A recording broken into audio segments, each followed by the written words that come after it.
চলে এলাম চায়ের সাথে। আপনাদের সাথে চা না নিয়ে আড্ডা মারলে হয় সকাল সকাল? এখন বাজে ঘড়িতে 10টা 10। জানেন তো আমার এই দিকটা ঠান্ডা কালকে থেকে বলে যাচ্ছি না, এই দিকটা ভীষণ যন্ত্রণা করছে। তাও কষ্ট ফেস করে করছি। আপনারা সাপোর্ট করবেন, পাশে থাকবেন। আর কি বলবো, আপনারা ছাড়া তো আমাদের মতন ইউটিউবাররা ব্লগাররা কিছুই না। তো তাও একটু ভালোবাসা দেবেন, ভালোবাসা দিয়ে একটু প্লিজ সাপোর্ট করবেন। আর যাদেরকে মানে বড়োদেরকে আমার প্রণাম, ছোটোদেরকে আমার ভালোবাসা। হ্যাঁ, এই যে আজকে চা, চলুন চাটা খেয়ে ফিরে আসছি। তাহলে চলে এসছি লাঞ্চ মেনু নিয়ে। আজকে এই ফুলকপি ভাজি, লাল করে ফুলকপির তরকারি হবে, চিংড়ি মাছ দিয়ে ফুলকপি আলুর তরকারি। আর একটু আয়লা মাছ বলে না কি বলে জানি না, এই আয়লা মাছ একটু ঝাল করবো। আর দেখি যদি লাস্টে পারি তাহলে যদি সময় হয় তাহলে একটু ডাল বসিয়ে দেবো।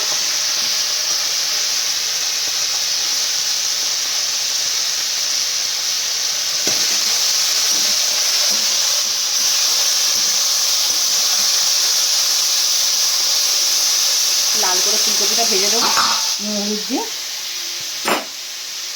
লাল করে ফুলকপিটা ভেজে নিয়ে তারপরে চিংড়ি মাছ দিয়ে, খুব একটা রিচ আমি করি না, অল্প মশলাতেই আমার তরকারি খুব টেস্টি হয়। দূর থেকে কেমন মনে হবে জানি না, কিন্তু সামনে থেকে খুব টেস্টি হয় খেতে। হালকা তেল মশলাতেই করি। ফুলকপি আলুর তরকারি হবে চিংড়ি মাছ দিয়ে, আর ওই মাছের ঝাল। বেশি বড় বড় চিংড়ি মাছ না, ছোটো একটু চিংড়ি মাছ নিয়ে এসছি।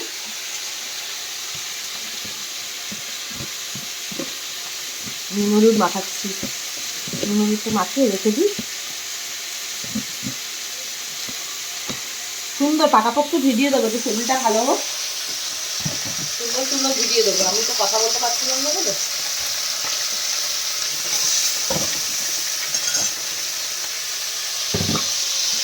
মাছটা হয়ে গেছে ভাজা।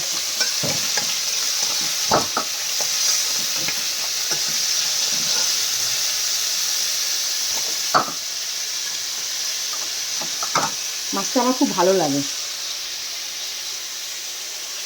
সবসময় খাই না নদীর মাছ, বাচ্চাদের জন্য ভালো না। আমার ছেলেটা খুব ছোটো তো, ওই জন্য খুব একটা নদীর মাছ আমি করি না।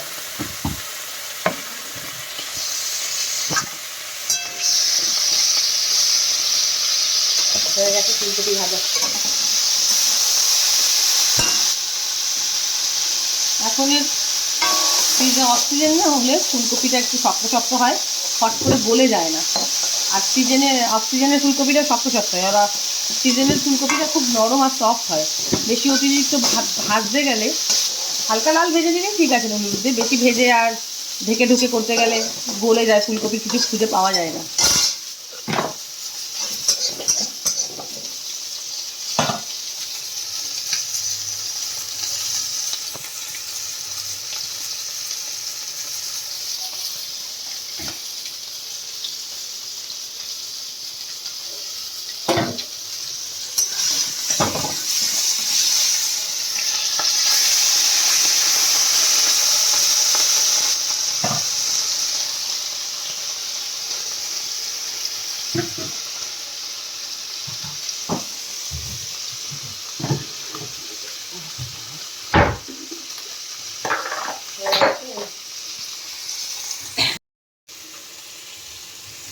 ফুলকপি তরকারিতে একটু তেজপাতা, একটু জিরে, একটু গরম মশলা, দারচিনি,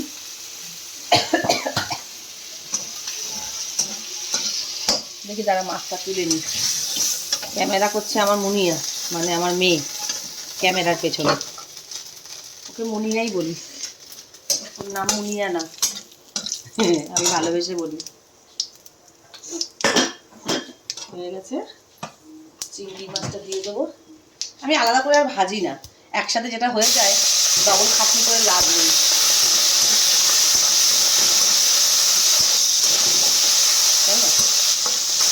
অনেকে একটু ঘুরিয়ে ফিরিয়ে প্রসেস করে করে চিংড়ি মাছটা ভেজে নিল, তারপর ওটা ভেজে নিল।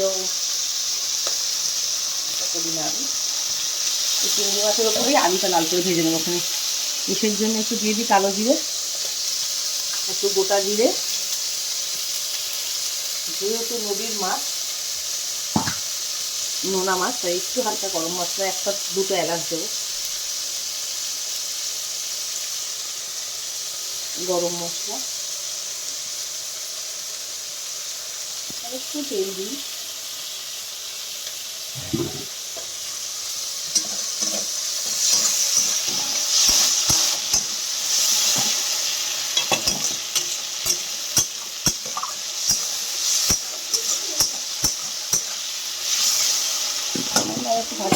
চিংড়ি মাছ বেশি ভাজলে নেই, ভাজলে একদম ছিটকে ছিটকে হয়ে যায়। হ্যাঁ আচ্ছা, দিয়ে দরজা দিয়ে পড়াশোনা করো। আমটা দিয়ে দেবো।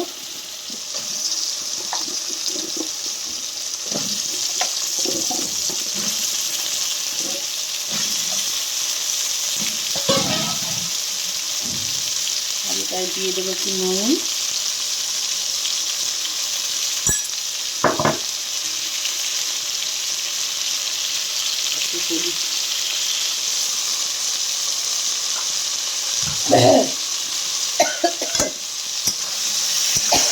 ভালো করে একটু ভাজি।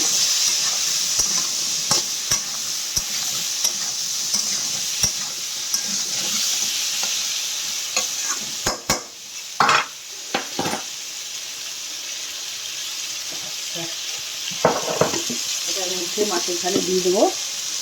মাছের ঝালে কড়াইতে ওটা ভাজা হচ্ছে, হোক। আলুটা দেবো, পেঁয়াজ বাটা,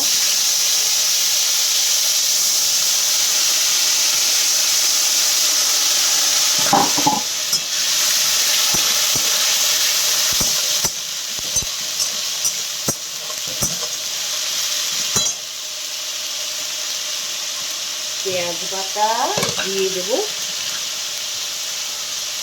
আদা রসুন আমি বেটে রাখি ফ্রিজে, আদা রসুন বাটা।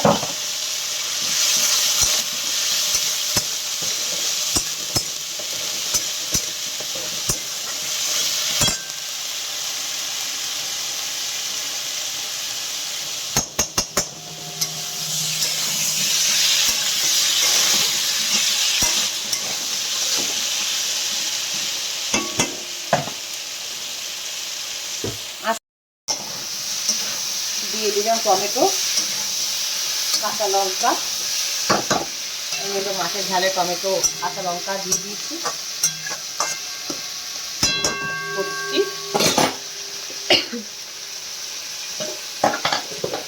ফুলকপি তরকারিতে আমরা একটু মিষ্টি খাই, একটু চিনি দিয়ে দিলাম।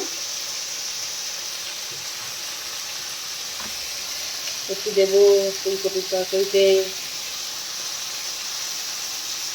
জিরে গুঁড়ো 1 চামচ, ধনের গুঁড়ো 1 চামচ। লঙ্কার গুঁড়ো খাই না খুব একটা, 1 চামচ।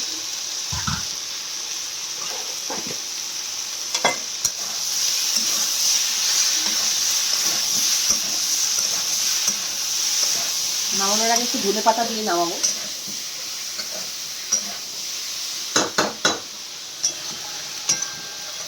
মনোরমে দেখলে অনেক মশলা দিলাম, কিন্তু অনেক মশলা দিলাম না। মনে হবে অনেক মশলা দিলাম, অনেক মশলা দিলাম না। আমার চামচগুলো খুব ছোটো ছোটো, ক্যামেরায় কতটা লাগে জানি না, খুব সামান্য করেই মশলা দিলাম। আর সবজি অনেকটা, এখানে এতটা আলু, এখানে এতটা ফুলকপি, তো মনে হচ্ছে যে অনেক রিচ, অনেক করছি না। কেন আমি ওই আমার ছোটো ছোটো চামচ, একদম ছোটো ছোটো।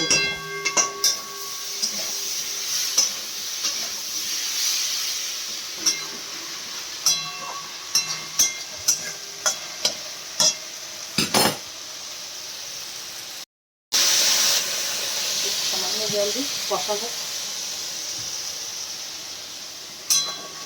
কষাবো।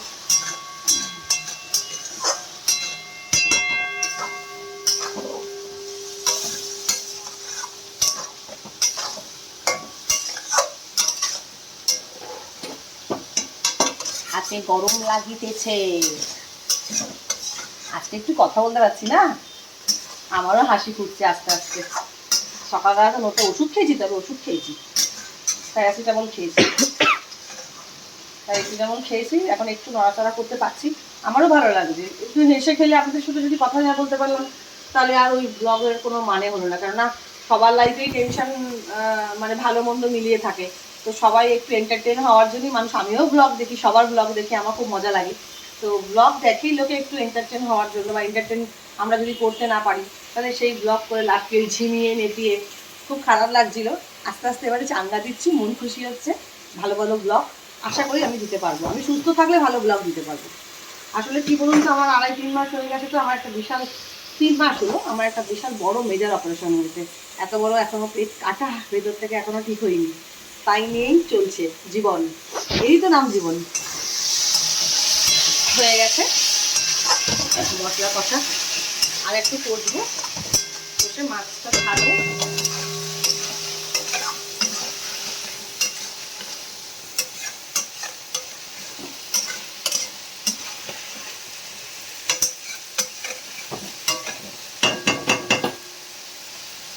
ফুলকপিটা দিয়ে দিয়েছি, দিয়ে কষাই, কেননা আলুটা চন্দ্রমুখী আলু আমি ইউজ করি।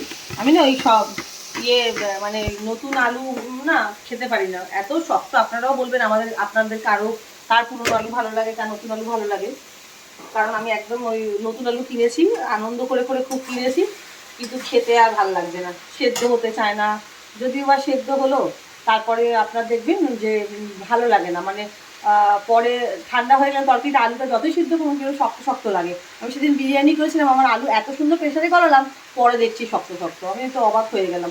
আমি ওই জন্য চন্দ্রমুখী আলুটাই বেশি খাই বা ইউজ করি, আর আমার ভালোও লাগে খেতে।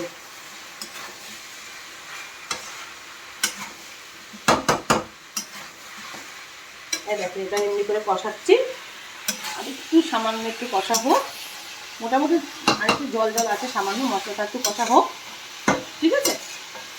তারপরে আসছি আপনাদেরকে ফাইনাল লুকটা দেখানোর জন্য। এই যে আমার ফাইনাল লুক মাছের, নোনা মাছের ঝাল তো একটু ধনে পাতা দিয়ে নামালে ভালোই লাগে শীতকালে সব কিছুতে, শীতকাল মানেই ধনে পাতা, সেই ছাড়া আদর। আর এই হলো আমার ফুলকপির ফাইনাল লুক, হয়ে গেছে।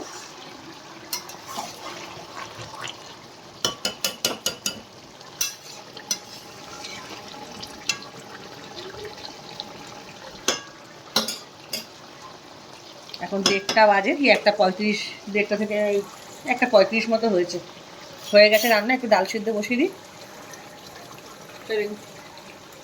ছেলেকে স্নান করিয়ে খাইয়ে দেখি খাওয়ানোর সময় যদি লাঞ্চে আসতে পারি, আর না হলে বিকালে সন্ধেবেলা চায়ে দেখা হচ্ছে।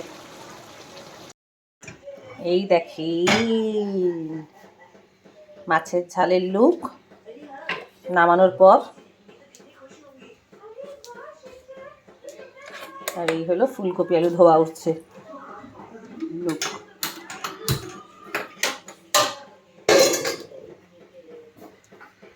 দারুণ হয়েছে না দেখতে, খালি খেতেও ভালো হয়েছে।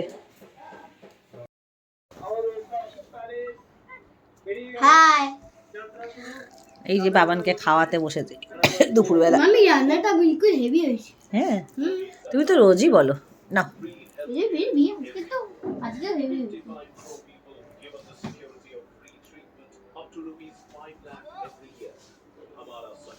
তোমার কিন্তু বিকেলে পড়া আছে, সব পড়াশোনা সব রেডি করে রেখেছো তো? কি দেখছো তুমি?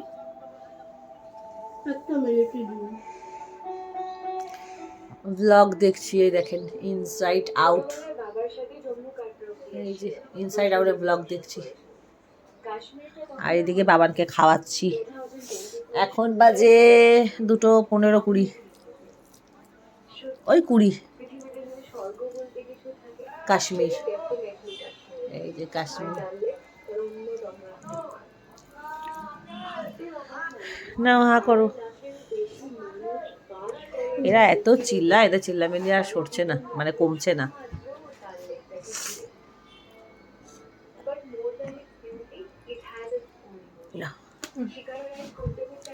ভালো হয়েছে,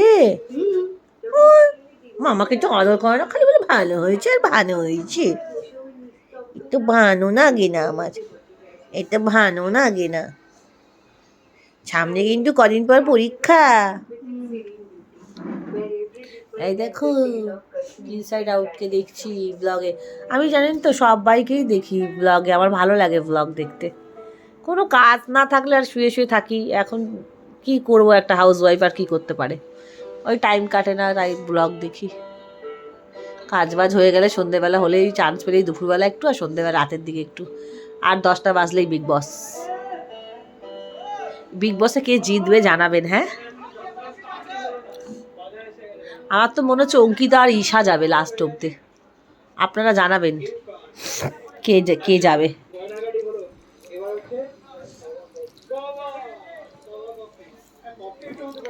নাও চলো খাইয়ে নি আগে, আসো নাও খাইয়ে নি আগে। দাও। এই দেখো আমার ছোটু বসে আছে, ছোটু। ক্যামেরাটা কিরকম ঘোলা ঘোলা আসছে, প্রচন্ড কিছু লেগে আছে বোধ হয়।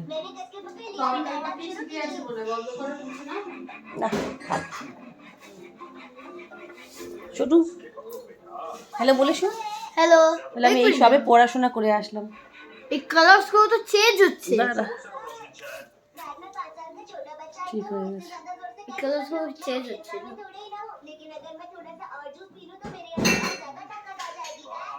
দেখো আমাকে আর রেকর্ড করো না। বলে আমাদেরকে কিন্তু লাইক করবেন, সাবস্ক্রাইব করবেন আর শেয়ার করতে ভুলে গেছো। সাবস্ক্রাইব অবশ্যই অবশ্যই প্লিজ করবেন। হ্যাঁ সাবস্ক্রাইব অবশ্যই একদম করবেন, আর লাইকও করবেন, আর বেল আইকন দবানা ভুলিয়ে কি বলবো, ভুল না মত। মাম্মা ঘাম পাতাও। 8:30 বাজে, বিগ বস আরম্ভ হবে। বিগ বস 10টাতে। এই দেখো আমাদের ঠাকুর আজকে ফুল দেওয়া হয় নাই, আজকে ফুল আনতে ভুলে গেছে ঠাকুরের। এই দেখো লাইটিং জ্বলছে ঠাকুরের।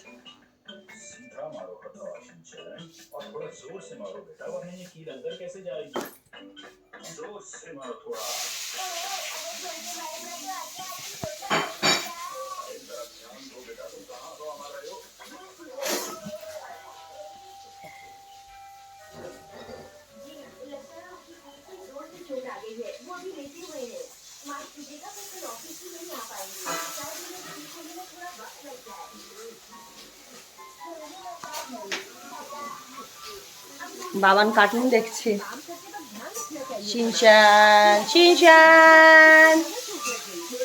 এই যে ওর পড়ার ব্যাগ, এক্ষুনি পড়তে থেকে আসলো, এসেই একটুখানি খাবার খেতে পারিনি, আগেই কার্টুন। 17 তারিখ দিয়ে পরীক্ষা। হ্যাঁ 17 তারিখ দিয়ে পরীক্ষা। এই জায়গাটা আমার ঠাকুরের বাসন দেওয়া হয়, এই জায়গাটা। এই যে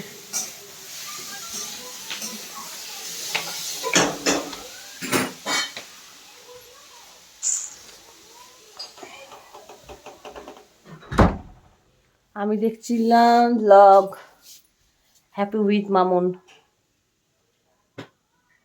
মামনদির ব্লগ দেখছি। চোখটা জ্বালা জ্বালা করছে কেন কে জানে, সর্দি কাশি হলে এরমই লাগে না। এখন বাজে 8:25। এই কি করব। এই যে মামনদির ব্লগ, সারাক্ষণ একটু আধটা ব্লগ দেখি যখন কাজ না থাকে। সারাক্ষণ মানে যখন কাজ না থাকে তখন, এমনি তো মানে টাইম পায় না একটা, মানে হাউস ওয়াইফ সারা দুনিয়ার কাজ থাকে, রান্না বান্না সব কিছু সামলে, বাচ্চা কাচ্চা সামলে, তাদের পড়াশোনা সামলে, তারপরে একটু টাইম থাকে তখন ব্লগ দেখি। রাত্রিবেলা বিগ বস দেখি, বিগ বসটা আমার ভীষণ ভালো লাগে, জরুরি বিগ বসে দেখা। কমেন্ট করবেন হ্যাঁ, কি বিগ বসে কে জিতবে।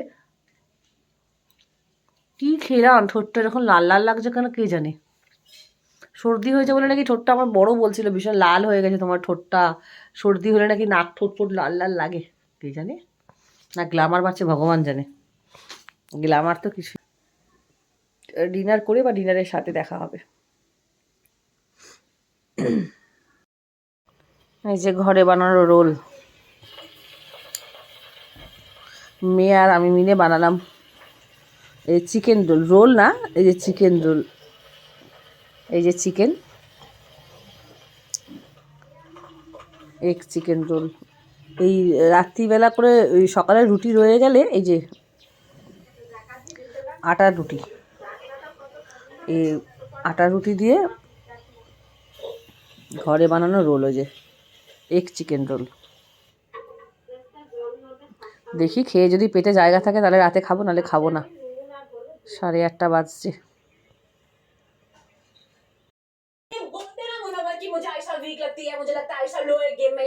বিগ বস দেখছি।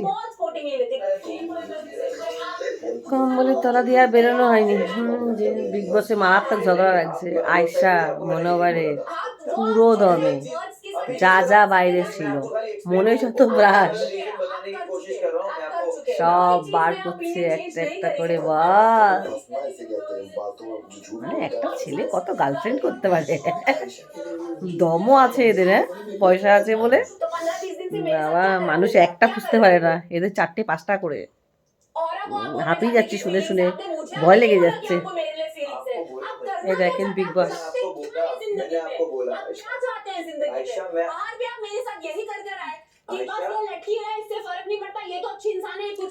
কটা বাজে রাত? ব্লগটা আজকে অনেক বেশি বড় হয়ে গেছে। দেখি কটা বাজে,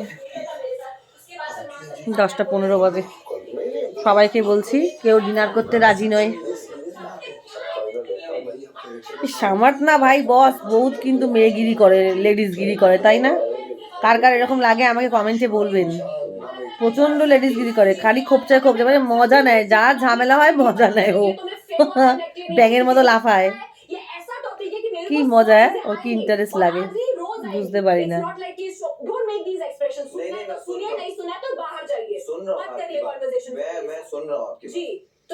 আয়শা আর পারলো না থাকতে, শেষ পজিশনের দিকে একদম যেই ওকে নমিনেট করেছে পুরো ব্লাস্ট। ভাবছিল চেপে চুপে দেবে ব্যাপারটা, আর চাপতে পারলো না।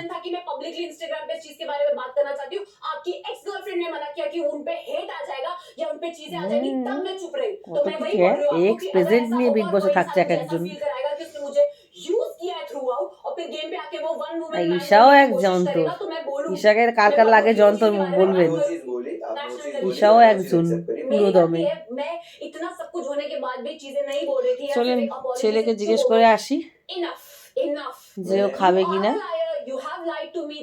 মনে হয় না এখন খাবে বলে, পেটটা ভরা ভরা বলছিল তো। বাবা তুই খাবি?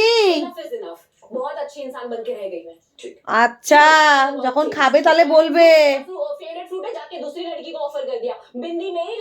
তাহলে চলুন, রাত হয়ে গেছে, কারণ এর আগে আজকে একটু ব্লগটা বড়ই করেছি, বড় হয়ে গেছে। আমারও খিদে নেই, এখন খাবো না। রাতের দিকে যদি খিদে পাই তাহলে খাবো, না না রোল খেলাম না রাত করে। ঘরে বানানো আটার বলেই খেয়েছি। তুমি এখন খাবে না তো? গুড নাইট বলে দাও আমার দর্শক বন্ধুদেরকে, গুড নাইট বলে দাও। ওরম ভাবে বলে দূর দিয়ে। চলুন tata, good night, sweet dream, good night, good night. লাইকের ব্যাপারটা বলে দাও। লাইক ও সাবস্ক্রাইব, লাইক করবেন, লাইক অবশ্যই প্লিজ লাইক করবেন, শেয়ার করবেন, সাবস্ক্রাইব করবেন, আর বেল আইকনটি প্রেস করতে ভুলবেন না। প্লিজ প্লিজ রিকোয়েস্ট, প্লিজ আমাদের সাপোর্ট করুন, আমার এই পুচকুর জন্য সাপোর্ট করুন, আমার এই পুচকুটার জন্য, ঠিক আছে? বলো বলো, আমাকে সাপোর্ট করবেন তো? আমাকে সাপোর্ট করবেন তো? হ্যাঁ বলেছে। দেখেছেন কনফিডেন্স, বাচ্চারা বোঝে না কোথা থেকে ভালোবাসা পায় না পায়, কার কাছে পাবে, আর ওরা তো ইনোসেন্ট হয়। বলেছে হ্যাঁ বলেছে, করবেন কিন্তু, ঠিক আছে? প্লিজ, গুড নাইট, ভালো থাকবেন সকলে।